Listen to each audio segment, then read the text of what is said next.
वक्रतुण्डमहाकाय सूर्यकोटिसम्प्रभा निर्विघ्नं कुरु मे देव सर्वकार्येषु सर्वदा। बोलो गणपति महाराज की जय। आज हम बात करेंगे भाद्रपद माह की संकष्टी चतुर्थी की, जो इस वर्ष 12 अगस्त मंगलवार को आ रही है।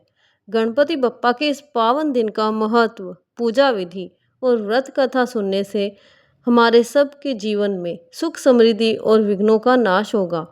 आइए जानते हैं इस विशेष दिन के बारे में विस्तार से। भाद्रपद माह में आने वाली संकष्टी चतुर्थी को हेरंब संकष्टी चतुर्थी के नाम से भी जाना जाता है। इस दिन मुख्य रूप से भगवान गणेश जी की पूजा अर्चना की जाती है। ऐसा माना जाता है कि इस दिन भगवान गणेश जी की पूजा करने से जीवन में आने वाले सभी विघ्न दूर हो जाते हैं और साधक पर गणेश जी की कृपा बनी रहती है। संकष्टी चतुर्थी के दिन व्रत रखा जाता है और चंद्र उदय के बाद ही इस व्रत का पारण किया जाता है।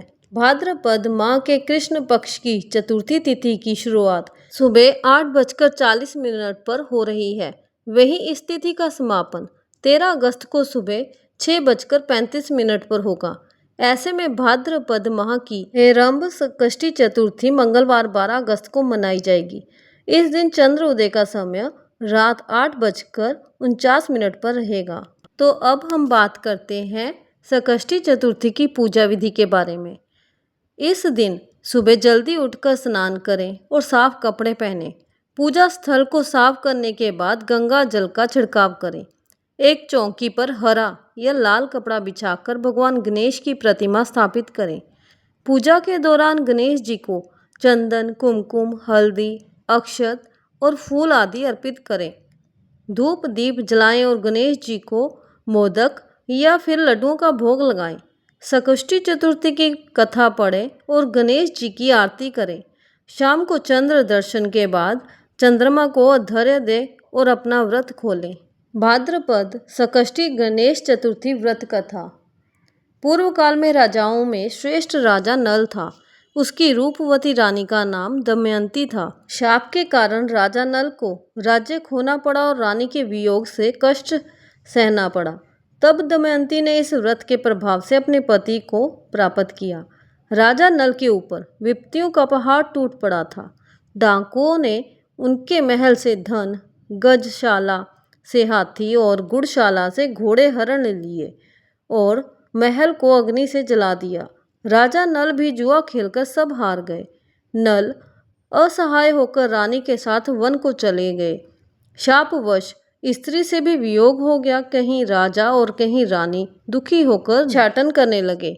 एक समय वन में दमयंती को महर्षि सरभंग के दर्शन हुए। दमयंती ने मुनि को हाथ जोड़कर नमस्कार किया और प्रार्थना की, प्रभु, मैं अपने पति से किस प्रकार मिलूंगी? सरभंग मुनि बोले, दमयंती, भादों की चौथ को एक दंत गजानन की पूजा करनी चाहिए।